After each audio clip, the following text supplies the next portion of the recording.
All right, welcome to Memorial Cup Memories, the 2011 edition. The St. John Sea Dogs were the champions that year, and we're joined now by Jacob DeSerres, the goaltender, who was absolutely brilliant throughout the course of the tournament. First of all, Jacob, it's been a long time, but thanks so much for coming on. How you doing, and what have you been up to during this pandemic time? Absolutely, Sammy. It's great to hear your voice and be out here again talking about it. During this time, I guess I was stuck at home for a while, which trying to do everything I can, getting outside as much as I could. But since then, just same thing, just a lot of outdoor activities, and now things are starting to open up in Alberta, so it feels good. You know, it's great to see players from the past, and especially the long history we've had with you dating back to your time with Brandon. I think that's the most important place to start. As a goaltender, as a guy who switched leagues, you can offer so much perspective for our viewers, for our listeners, about the experiences you had. So let's get back to that 2010 year. And of course, you're playing with the Brandon Wheat Kings. They're the host of the Cup that year. And the 9-1 loss to Windsor that a lot of people will remember. You were unfortunately in for all 9 goals. I mean, take us back to that time and what you're feeling at the time and what you thought about Windsor. And did you think that you'd ever get a chance to kind of redeem yourself? Yeah, it's interesting. That's one of those memories for me that's, it's not great, but I'll never forget it. But it's always there, and I can, laugh about it now, especially with the end result the following year. Of course, I wouldn't have thought yeah, I'll be back next year. It's I can make up for it, right?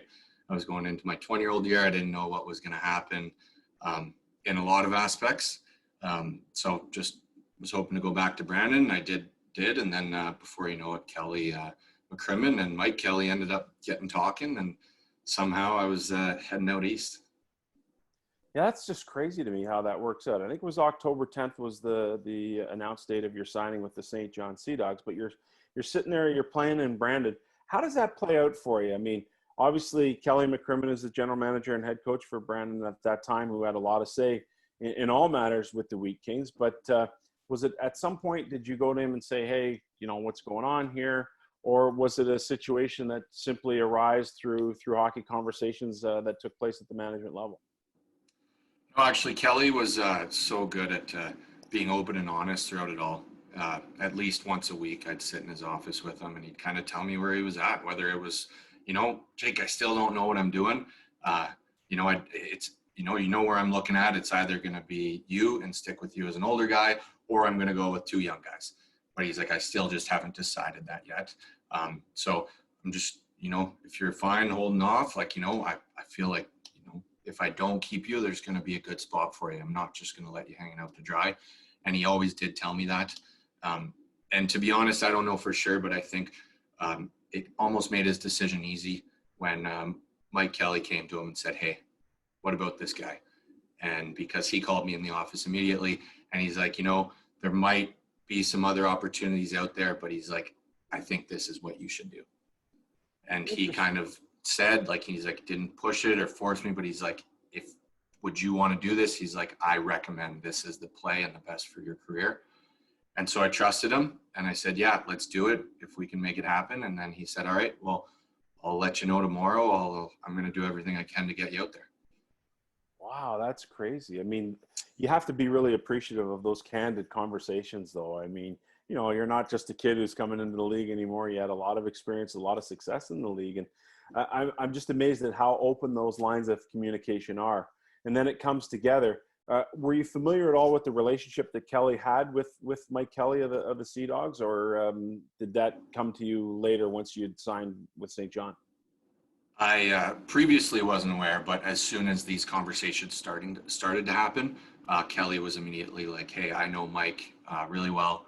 We have a long history, so I trust him. Wow. Right? Yeah. So you're a Calgary guy, you're playing in Brandon, losing the Memorial Cup, you come back in your next year, and now all of a sudden they're asking you to go out to the Maritimes, to St. John. Had you been out east before? Did you know anything about what the Maritimes had to offer, what the Quebec Major Junior Hockey League had to offer? Not really the league itself, but I was pretty familiar with out east. My dad's side of the family is actually from Quebec, so I'm completely fluent in French. And then my mom's side of the family is all from PEI.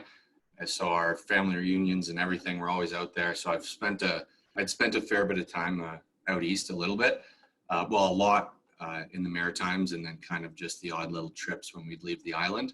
So I was pretty familiar and had some family out there. So it kind of made it a little bit easier to say yes. So no reservations. I mean, you were familiar with the land. You obviously had explicit trust in Kelly McCrimmon. So you just said, all right, I'm out of here. And so now you show up in St. John. The first day you get there, I'm always fascinated. You maybe know a guy that you played with or against down the line, but what's it like that first day? Who are you talking to? Are people introducing you? Are you introducing yourself? I know you as an outgoing guy, so I could see you walking into the room and saying, hey, man, I'm Jacob DeSerres. I'm your new teammate. How are you? How did it go? Yeah, no, it was good. I was like that. I kind of introduced myself. I got there the day of the game. So I stay with Wade Long, the president, and I, get to the rink and I'm talking to the boys. And I think immediately, being a 20-year-old, the older guys are kind of like inclined to, talk more to me. And so I ended up backing up that game the day I got there. And it was great. Right after the game, the other 20-year-olds and Desprez, 19-year-old, went to Gerard Turk. And they're like, hey, Turk, mind if we take Jake out tonight and, go have some beers? He's like, yeah, just, don't stay out too late and don't bring any of the younger guys. So it was good. Like immediately that the boys just kind of reached out and, wanted to get to know me on the first day. Yeah, that's unbelievable. And just talk a little bit about that coaching dynamic. I mean, Gerard Gallant has always had the reputation of being a player's coach. He was great from a media perspective. He and Mike Kelly have always kind of had that 1-2 punch extended into Vegas and will likely extend to wherever Gerard ends up next. But just talk about that dynamic, playing for him, and what you saw from him and his ability to coach. Yeah, they're a deadly duo. They kind of brought all their positive sides and kind of made the perfect combo of everything. Like I said, he was such a good players coach. Everyone had enormous respect for him. All you wanted to do, you never wanted to let him down, right? And it was all like open, just like that. Like the first time, like my first day, I'm seeing this and it was just like, this is awesome. This is a good culture. Like right away, I could feel that, and then Mike was always good at, doing the technical stuff and a lot of the behind the scenes stuff. And they just kind of worked perfectly together. And, to this day, they were a huge part in our success. How long did it take you after you arrived in St. John, which is, roughly October 10th? So before you realized that, hey, something's pretty special here, and I think we have an opportunity to do good things here. I saw the talent. I knew, it was a lot of young talent and what they did the year before. So that was obvious. But there's always a handful of teams in the CHL that are just that, right? They are very extremely talented and have a chance at winning it in the end. But pretty quickly, I realized the culture that was happening in that room and the organization. Everything was so open. Everyone was so happy. Everyone wanted to be there. There was nobody that was just like wanting to like get traded or go home and just like kind of trying to get through the year. Everyone was just, it was just such a like great culture. To this day, it's still the best year of my life. Really cool. Really cool. That's amazing how even still at a pretty young age to be able to go, halfway across the country and get involved with the new team. I'm just fascinated by that. So now you're watching this team. Hey, we're pretty good. You get into the playoffs. It was a pretty significant run for St. John in the playoffs. And now you're this close to, when is it that you started thinking, hey, I might get a chance to get back to the cup and have another opportunity to win this thing after the way things went for you in 2010? Honestly, it was very early on, and we talked about it. We talked about winning right from the beginning, and we were. It's not just kind of like we got our, the ball rolling in the second half or something. Things continued to get better, but I had immediate success when I got there, right? I was winning the majority of my games. We were winning the majority of all our games. All we were doing was bringing, adding bodies and just making everything better. I was getting to know the guys. If we had a couple of days off and guys would, go home to Fredericton or Halifax or something for a couple of days, I was starting to go home with them and getting to know them and their families. And it was just, we just kept growing closer. And I truly believed that we had a shot for the majority of that year. Who did you bond with closest on that team, do you think? Definitely Kirkpatrick. Oh yeah. Yeah, Simon Després was a big one too. Yeah, those guys, and then Stephen McCauley was probably another tight one, and of course Mike Thomas was one as well. Us 20-year-olds were pretty close. You know, and that's one element I want to touch on with this group, because you can't win a Memorial Cup without great leadership. Mike Thomas was the captain that year, and there were Zach Phillips and Jonathan Huberdeau, a lot of good young players. I mean, you talk about Desprez, Jelena. I mean, the list goes on of really, really talented guys. Yet it was Mike Thomas who was not the best scorer, not the best skater. He wasn't really the best at anything, but he was really good at everything. And I really felt that in talking to Mike a lot that year, that he had such a feel for the group. Talk about that leadership dynamic with Mike Thomas and how he was able to kind of keep all of these really talented players and a guy from another league and goal all together to go on and win a Memorial Cup. Yeah, you know, that's a good way of describing him. He was just kind of good at everything, but he was a glue guy, right? First of all, you can't downplay how he was tough, so everyone felt safe with him out there, right? He wasn't a goon. He didn't do things, he wasn't doing cheap shots or anything. But if he needed to, he would stand up for a teammate at any time, right? He finished his checks. He was, a clean, tough guy. So he'd been around for 5 years. He had close relationships with all the staff, all the coaches, right? And he just kind of kept everyone together. He was open when things needed to be said, but never kind of put anyone down either. He just addressed issues, and, he just played his role. He was never looking to be more than, what he knew his role was supposed to be. Be a leader, play simple, score when you have the opportunity, but don't be too risky. And he played it well, and he was a big part of that team. So now you guys are at the Cup. You've got this rock star kind of team. You're looking around, you see the hosts in Mississauga. I mean, Kootenay, you would have been very familiar with what they were bringing to the table. Owen Sound was a really interesting group and how they won against Mississauga Game 7 in overtime. So a lot of really, really good teams there. You show up at the Cup, and what's the mentality from someone like yourself, and how vocal are you knowing just what the tournament throws at a team? Yeah, I felt like I was, throughout the year, I was vocal when I needed to be. It's definitely not the goalie's role to be your everyday, vocal leader. It's just more when things need to be said, right? So I did. A lot of the guys came to me alone, by themselves. Like, I didn't need to reach out to guys and say this or that. But I also didn't feel like I had been there and I could tell stories, but at the same time, I never felt like or wanted to make it seem like, hey, I've been here, I know what needs to be done, because I didn't know what needs to be done. And I realized that, I was familiar with the territory, but I had never done it. So I'm not going to be the one to say like, hey, we can do this or this or this. So my mentality was more like, we already had swag, and it was a good, a little bit of cockiness, but we weren't cocky individuals on our team. We were just cocky as a team. And I liked it. Everyone felt good with it. We were just kind of like, almost this big gang walking around. Like, it was awesome. It was a good feeling, and it had worked for us up to that point. So I was like, let's just keep it rolling and do exactly what we're already doing. Why change anything? Yeah, there's a bit of adversity along the way. I remember being in Gatineau that year and the rink melting and you guys playing soccer outside of the old Robert Guertin Arena, and you finally get the job accomplished. You're at the Cup now.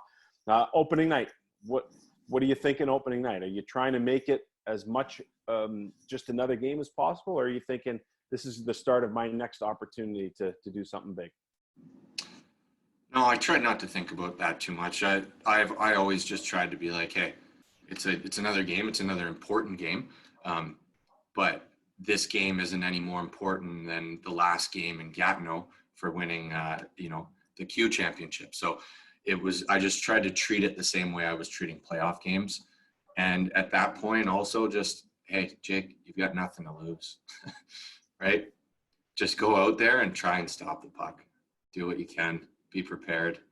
And that was kind of my mentality going into it.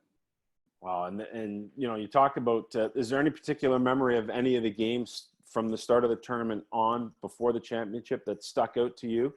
You know, that first meeting against Mississauga, that was an interesting game. Yeah, it was very interesting, especially just to get it kicked off and the hosts, and it was just kind of it kind of set the tone for the tournament in a sense and your mentality, right? Even though it's not the most important game, it's kind of like your feel game. Like, we go in there and we win that game. So it's just like, hey, boys, we just beat Mississauga. Like, we can do this. Like, then, like, you always believe, but especially different leagues, you never you always wonder, like, oh, well, we're maybe the best in our league, but is that best team in the other league better? Right?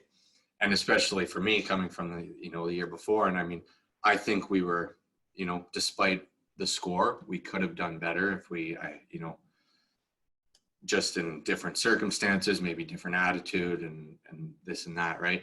But so it kind of allowed us to give us that extra more bit of confidence after that first game and say, like, let's do this. Like, So you go on and win the next game and essentially earn that berth into the final. And I think your last round robin game, you didn't play, if I remember correctly. yeah, that's right. Actually, a few of us sat in the stands. Yeah.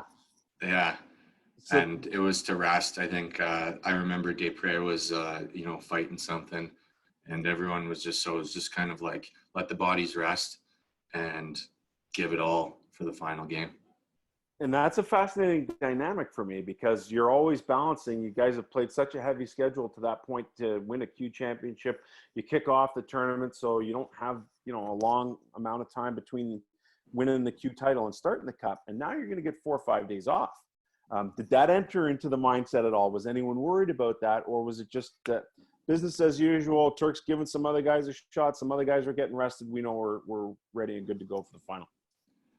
Yeah, I think we were just at such a good place mentally that you're not doubting yourself at all. You're just thinking of it as good rest, rest in the mind, especially. I feel like for a goalie was big, but also the body was beaten up. And that last game against Owen Sound, like, that was a big one. Yeah. It was a pretty rough game. Mm-hmm. So I think a lot of guys were beaten up, and then just the wounds that were, everyone was holding on to from the playoffs or the season. Were you given the option to play in that game to dress, or did you go to Turk and say, "Hey, I'll shut her down with the boys"? How did that work out? No, he said, he was just like, hey, I'm thinking of playing like Corbs in this game. So that's what I'm going to go with, unless you tell me that you really want to play this game because you need it to get prepared for the finals. And that he kind of gave me that. But he's like, otherwise, I want to play Corbs and let you rest. And I was like, no, I don't need it. Like, I'm feeling good. Like, I just played 2 great games. So no, go ahead. And then he went to the next, and he's just like, hey, do you want to let Jake Edwards sit on the bench and give him that, that opportunity and that experience, or do you want to be on the bench? I was like, no, if he wants, I'm fine with that. Doesn't make a difference. Wow. Yeah. So then I got to go sit with my family and stuff in the stands, and it was also a good mental break too, Yeah. because even though you're on the bench, you're still, fully dialed in.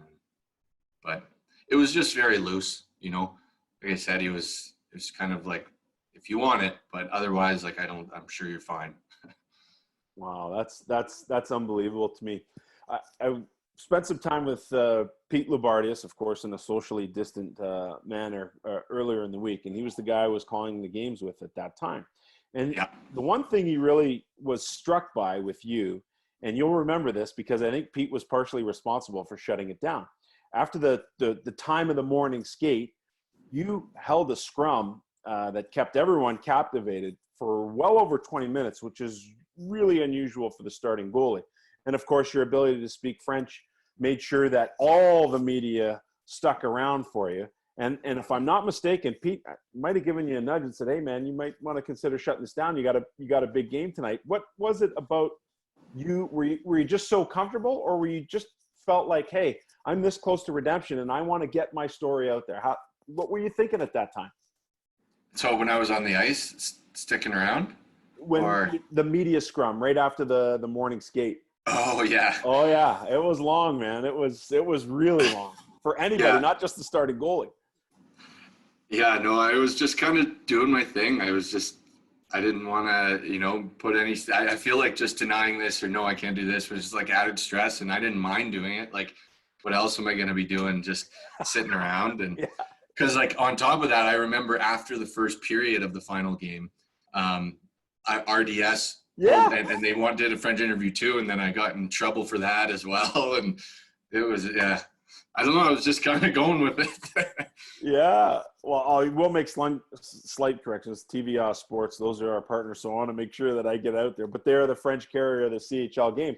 And that was the Yeah. other thing that Pete mentioned to me. He said, oh, yeah, this guy was 20 minutes in the morning. I had to tap him and get him out of that scrum. And then he goes and does an interview. Like, I've never seen that. I've never seen that in the National Hockey League. I've never seen it at our level, 15 years of doing games.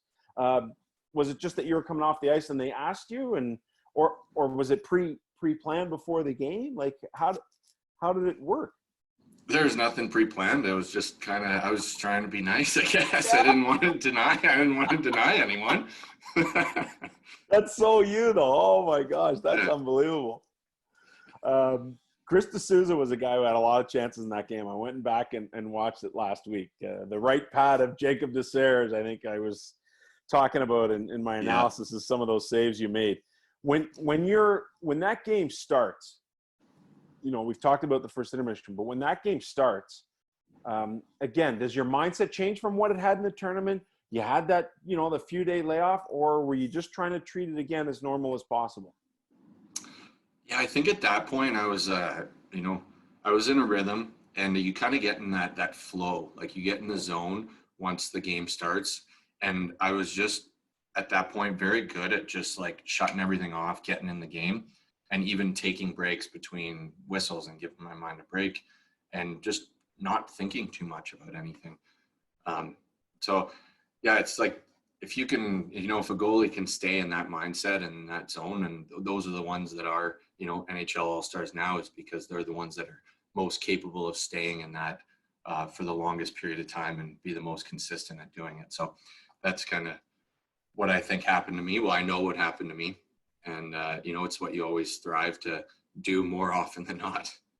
Mississauga was a team that got better always as the game went on, as their season went on. That Dave Cameron work ethic started to show, and I went back, and there was a pretty good stretch, about a 6-minute stretch late in the third period, where they were pushing hard, and they were just all over you guys, and you made a couple of key saves at that point. At which point did you think, hey, we're going to win this thing, or did that not happen until the final buzzer?